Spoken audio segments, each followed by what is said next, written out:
নমস্কার বন্ধুরা, চলুন আজ বানিয়ে নেওয়া যাক মিক্স ফ্রাইড রাইস। ছেলে বাড়িতে এসে বলল, মা খুব খিদে পেয়েছে।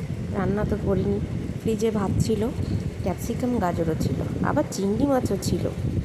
এবার সেটাকে বের করে নিয়ে কিছুক্ষণের জন্য আমি রেখে দিলাম বাইরে। সবজিগুলোকে ভালো করে কেটে নেব।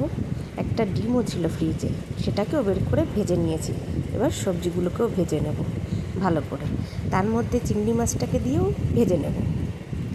ভাজা হয়ে গেলে এবার ভেজে রাখা ডিমটাকেও দিয়ে দেবো।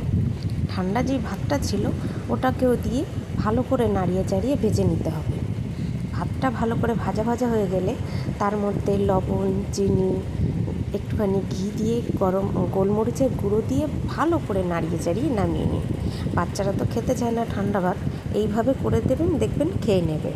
আমার মিক্স ফ্রাইড রাইস রেডি। ছেলেকে দিলাম, ছেলে খেয়ে তো বলল, মা আর একদিন করে দিও।